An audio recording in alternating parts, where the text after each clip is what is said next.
warahmatullahi wabarakatuh.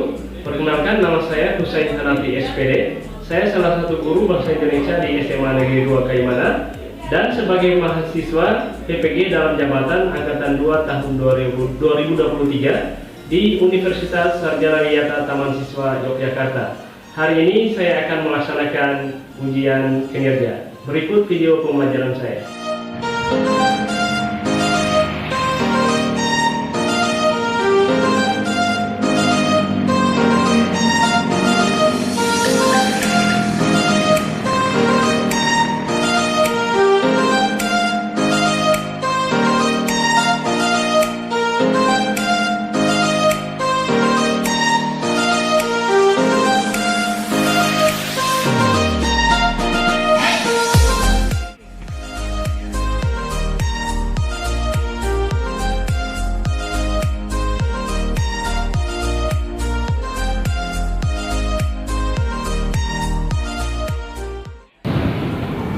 Halo. Hai. Selamat pagi semuanya. Pagi. Bagaimana kabar kalian hari ini? Baik. Siap berdiri. Jadi salam ke Pak Guru. Selamat pagi, Pak. Selamat pagi semuanya. Silakan duduk.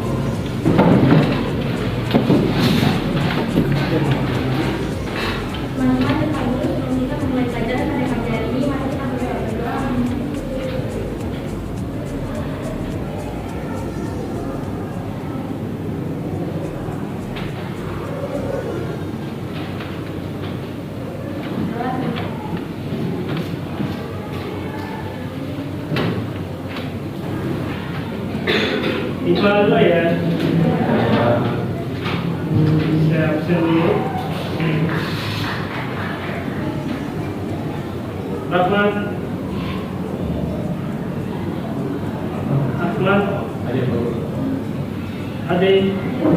Abdian. Afra. Ainan. Adrian. Oke, baik. Jadi kita akan belajar tentang hikayat ya. Masih ingat materi kita minggu lalu? Tentang apa? Deskripsi. Apa itu deskripsi? Oke, menggambarkan sesuatu secara terperinci. Sekarang kita akan membahas tentang hikayat. Ya. Pernah membaca sebuah hikayat? Pernah? Cerita. Hikayat merupakan cerita rakyat masa lalu yang berbentuk prosa. Prosa itu dalam bentuk cerita. Ya. Ada cerita lama, ada cerita baru, ada puisi lama, ada puisi baru. Kalau puisi lama itu, kalau satu prosa lama itu dia misalnya apa? Hikayat, kemudian cerita rakyat. Kalau yang baru misalnya cerpen, novel. Kalau puisi itu dia terikat oleh aturan-aturan. Contohnya pantun. Pernah baca pantun? Pantun itu puisi lama ya. Dia terikat oleh aturan. Selamat pagi.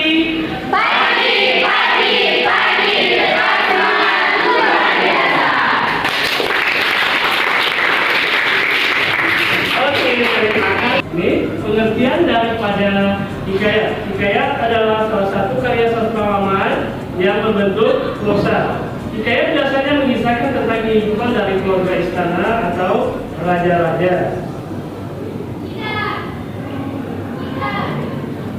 Ciri-ciri hikayat. Ya. Hikayat memiliki berbagai ciri-ciri ya. Ciri-ciri hikayat apa saja?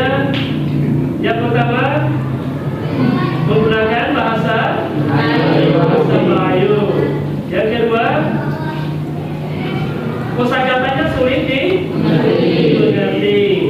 Yang ketiga, selalu bercerita tentang istana sentris atau raja-raja. Tema ceritanya selalu tentang petualangan.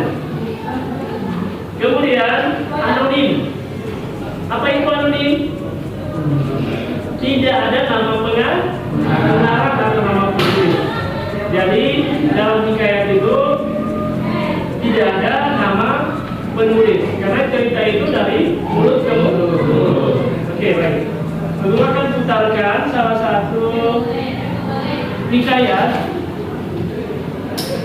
Setelah kalian membaca,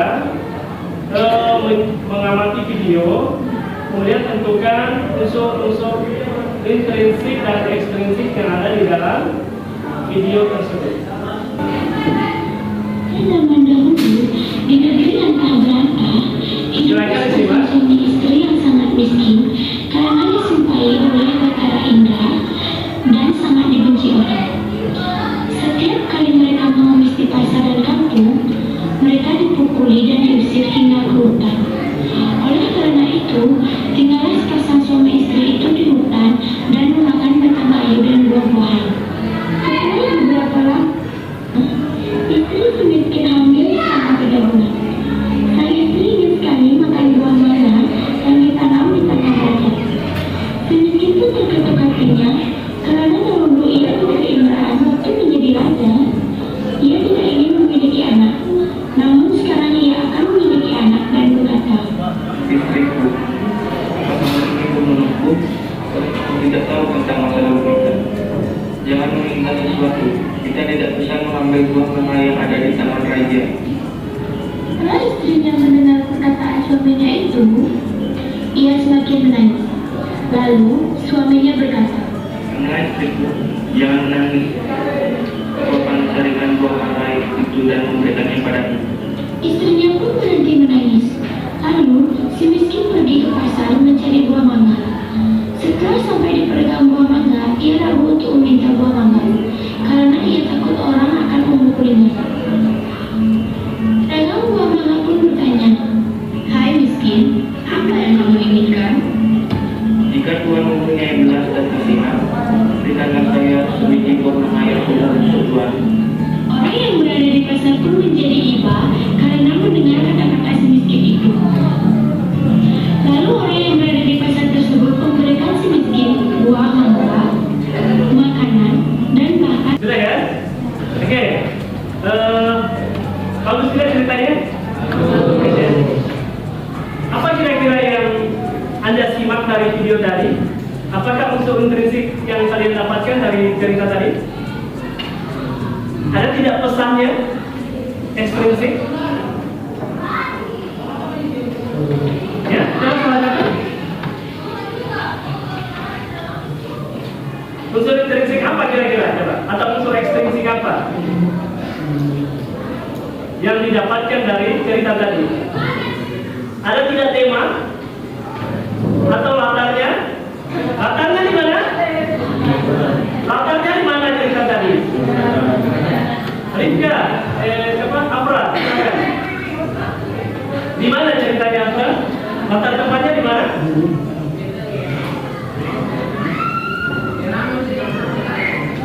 Rere, latar tempatnya di mana? Di negeri Antabaranta. Adek?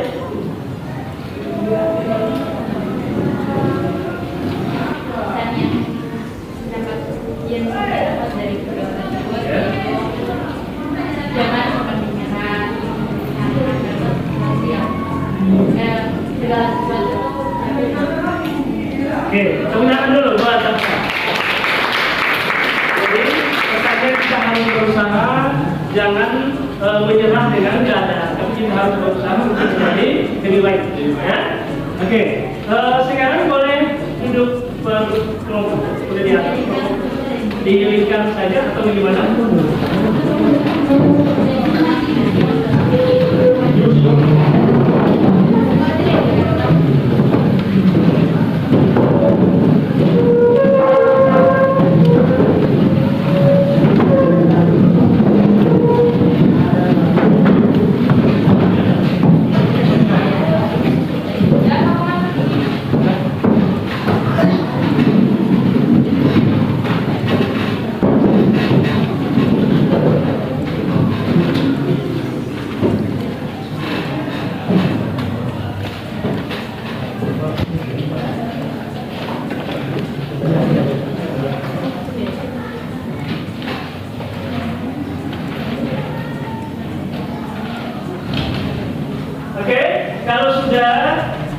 silahkan dibaca teks hikayat tersebut. Kemudian tentukan unsur intrinsik dan ekstrinsik dalam cerita itu, hikayat tersebut. Silakan diskusi dengan kelompoknya.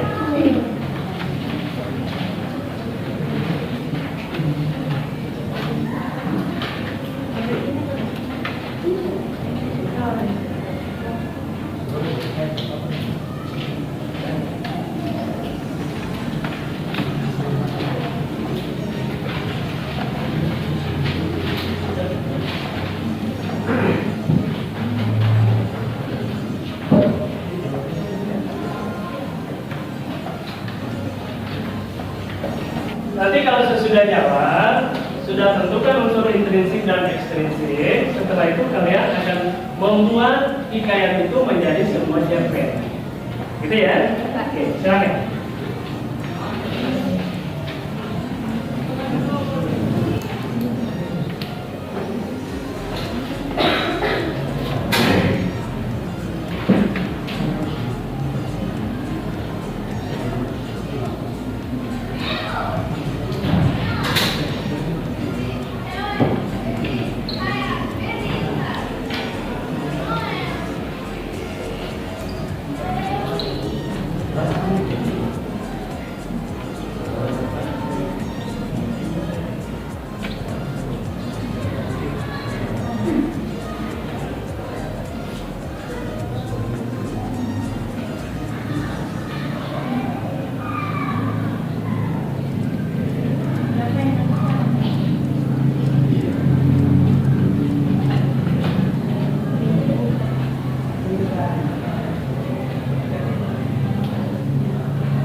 Kita ada yang mau bertanya, silakan.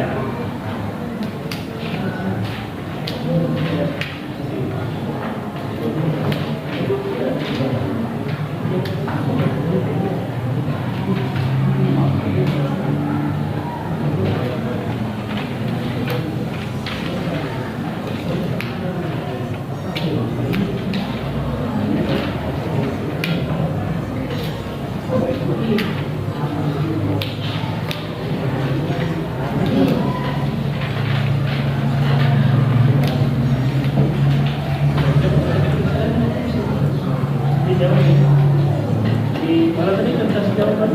Kenapa tidak terus? Bukan yang ini nanti sesudah bikin tulis ini baru itu yang terakhir. Ini jawabannya.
silakan.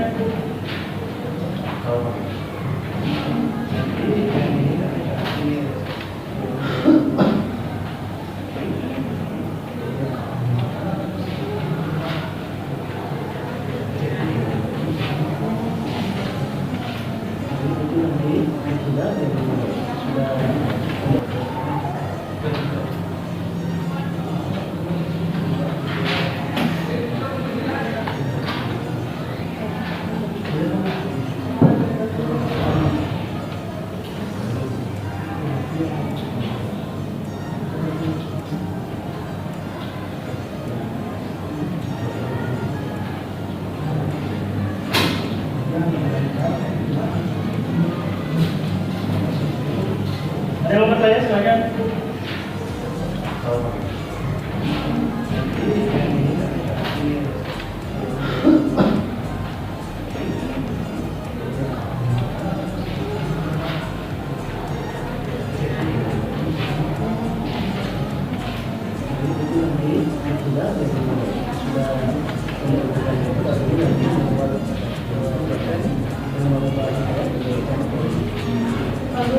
Ya. Itu jenis pembagiannya ada dua. Itu kita tulis unsur jenisnya sendiri. Ya.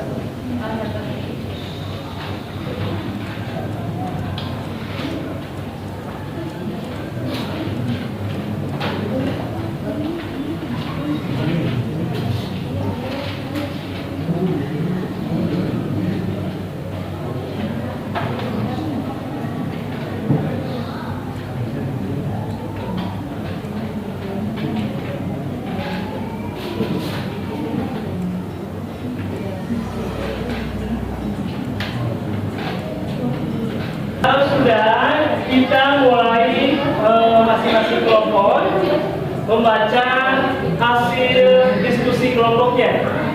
Apakah kalian siap? Iya. Sudah siap ya? Iya. Oke, kita mulai dari kelompok 1, kelompoknya Afra. Silakan membaca hasil diskusinya yang tadi. Tentukan unsur intrinsik dan ekstrinsik hikayat berdasarkan cerita rakyat yang dibaca tadi. Silakan.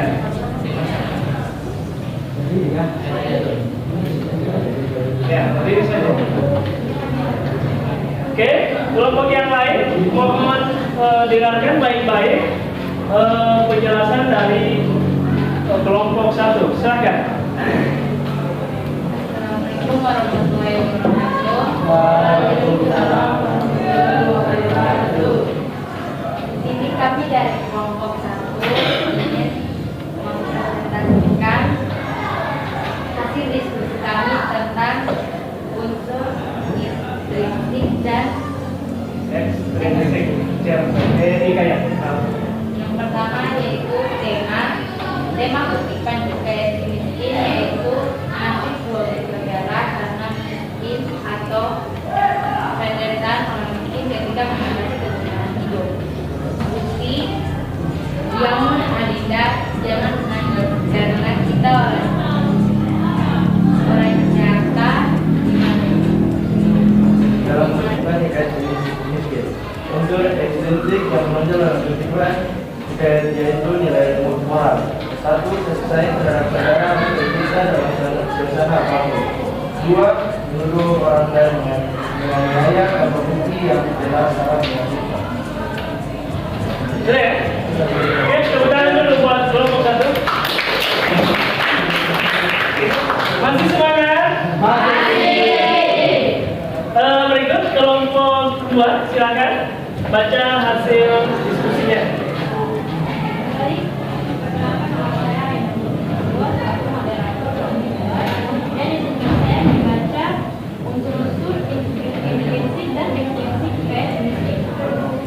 Yang pertama merupakan tema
siang, sore, dan malam. Namun tidak dijelaskan secara mendetail. Yang berikutnya merupakan latar sosial. Latar sosial menjelaskan keadaan tokoh yang memprihatinkan karena penderitaan yang dialaminya. Yang selanjutnya merupakan sudut pandang. Sudut pandang kutipan hikayat tersebut yaitu sudut pandang nomor 3. Karena pengarang adalah seseorang yang berada di dua cerita yang menampilkan tokoh cerita dengan menyebutkan nama atau kata ganti dia, dan mereka. Yang berikutnya merupakan alur. Kutipan hikayat beralur panjang. Kutipan hikayat menceritakan awal pemberitaan Harakarma, kemudian cerita perjalanan Harakarma dengan berbagai pengalaman. Terakhir, peristiwa memilih kebunnya Siti Harakarma karena dituduh mencuri. Yang keenam merupakan amanat. Amanat yang terdapat dalam kutipan hikayat tersebut merupakan sebagian berikut. 1. Jangan membunuh orang dan menganiaya orang sebelum tahu persoalannya. 2. Tetaplah jujur dan berlaku baik meskipun dalam keadaan tidak punya dan menderita. 3. Berkasih sayanglah dengan saudara. Yang terakhir merupakan unsur ekstrinsik dalam kutipan hikayat berisi. Unsur ekstrinsik yang menonjol dalam kutipan hikayat yaitu nilai moral. Yang pertama merupakan kasih sayang terhadap saudara harus tercipta dalam suasana apapun. 2. Menuduh orang dan menganiaya tanpa bukti yang jelas sangat menyakitkan. Oke, sudah? Oke, tepuk tangan dulu buat kelompok 2. Terakhir, kelompok 3 sudah siap? Silakan, Raden. Assalamualaikum warahmatullahi wabarakatuh. Waalaikumsalam warahmatullahi wabarakatuh. Shalom, selamat pagi. Sebelumnya saya ingin berterima kasih kepada Pak Guru dan teman-teman lain karena telah memberikan waktu kepada kelompok kami. Dan pada kesempatan kali ini, kelompok kami akan mempresentasikan hasil diskusi kami mengenai hikayat si miskin. Namun sebelum itu, izinkan kami memperkenalkan diri. Perkenalkan, nama saya Reda Batara Tugapala sebagai moderator kelompok. Perkenalkan, nama saya Ade Indriani sebagai pengajar.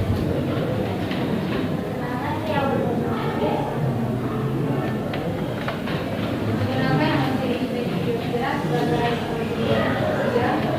Perkenalkan, nama saya Sarah Matilda sebagai penyanyi mandiri 4. Perkenalkan, nama saya Sylvia.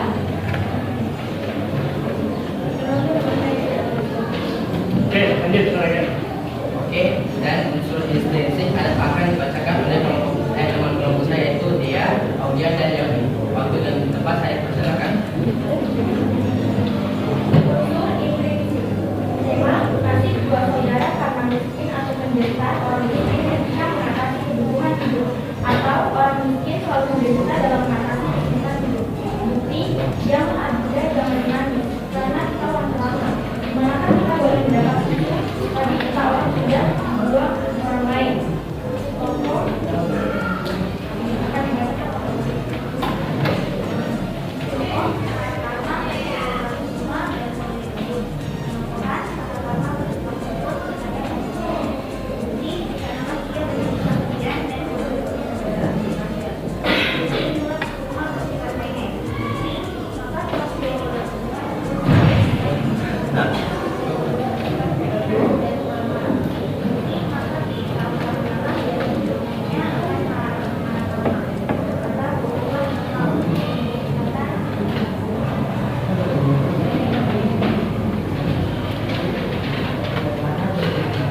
Latar, satu tempat, gunung, padang luas, tasik, dusun.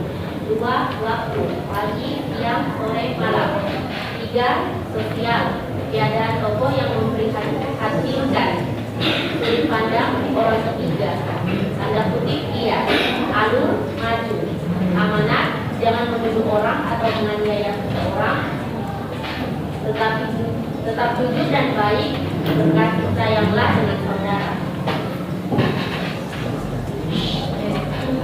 Yang menunjuk dalam kutipan hikayat yaitu nilai moral. 1. Kasih sayang terhadap saudara harus tercipta dalam suasana apapun. 2. Menuduh orang dan menganiaya tanpa bukti yang jelas sangat menyakitkan. Oke, sekian hasil presentasi dari kami. Semoga dengan adanya hasil diskusi kami dapat membantu kelompok lain untuk memahami materi tersebut. Mohon maaf jika ada kesalahan yang disebutkan oleh kelompok kami. Sekian, terima kasih. Wassalamualaikum.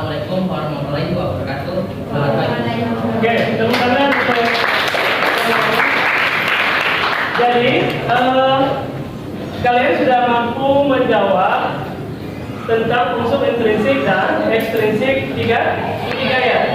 Jadi unsur intrinsiknya itu ada tema, latar, alur, tokoh, penempatan, dan sudut pandang. Ya. Kemudian, oke, next. Masih semangat ya? Masih ada satu. Tadi kan sudah menentukan unsur intrinsik dan ekstrinsik. Ya.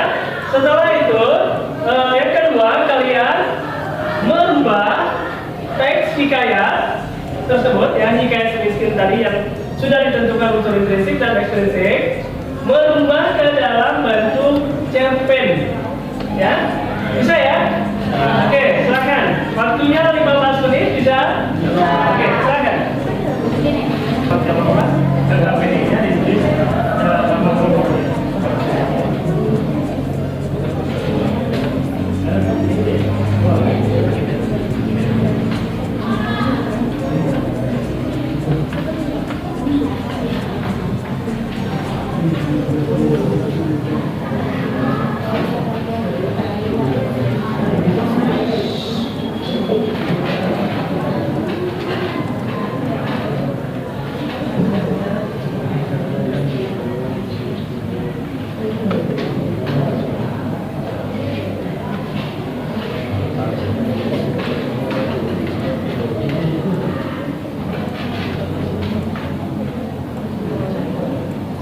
Jangan lupa tulis nama kelompoknya ya.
Tidak, boleh diskusikan.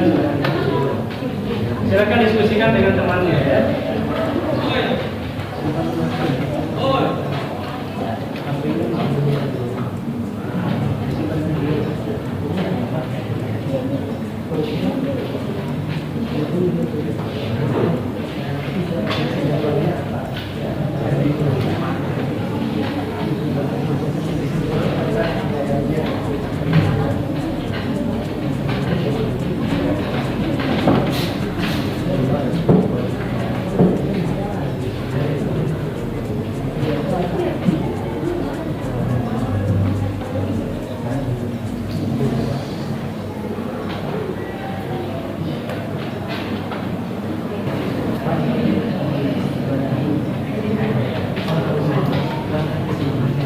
Sudah? Sudah, Pak. Kalau sudah kita mulai. Kelompok 3 siap? Siap. Kelompok 2? Siap, Pak. Kelompok 1? Siap. Siap. Oke. Kalau siap, kita mulai dulu dari kelompok 2. Silakan membaca hasil diskusi kelompoknya. Yaitu merubah hikayat menjadi cerpen ya. Iya, Pak. Silakan. Baik, izinkan kami dari kelompok 2 untuk membacakan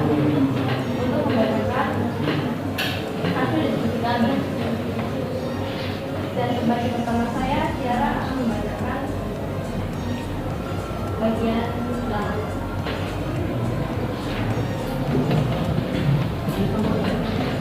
Baik. Saya Dewi. Pada zaman dahulu kala, hidup sepasang suami istri yang miskin di negeri tanpa berata. Untuk mencari makan pun mereka harus memakan kehidupan serta bertumbuh dari jenis sampah.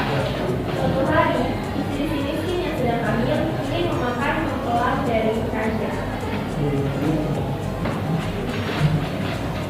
Suatu saat, anak miskin lahir dan diberi nama Markarma. Sejak saat ini, sejak itu si miskin menjadi orang yang kaya dan menjadi raja besar. Lalu memiliki seorang putri yang bernama Milaki. Mengetahui hal itu, Maharaja Indradewa marah dan memiliki jasa untuk membuat si miskin menjadi miskin kembali dan anaknya hidup. Saat itu, Marakarma mendapat kesaktian. Saat Marakarma mencari seekor burung yang dimakannya bersama saudaranya, Marakarma dituduh mencuri dan dipukuli, lalu diikat dan dibuang ke laut. Pada suatu hari, putra raja menemukan Melapisuma di bawah pohon dan menikahinya, dan Melapisuma dinamai Mayang Manggurai.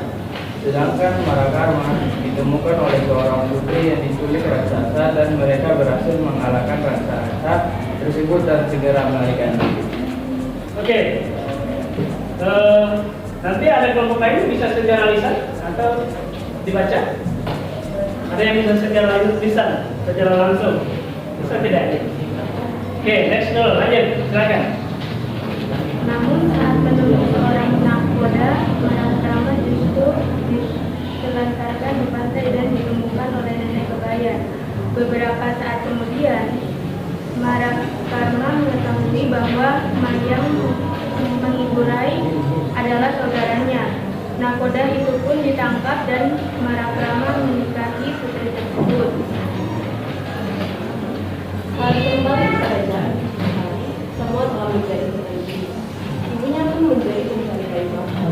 Setelah itu, Marakarma memohon kepada dewa untuk memakmurkan dan membangun kembali kerajaan tersebut.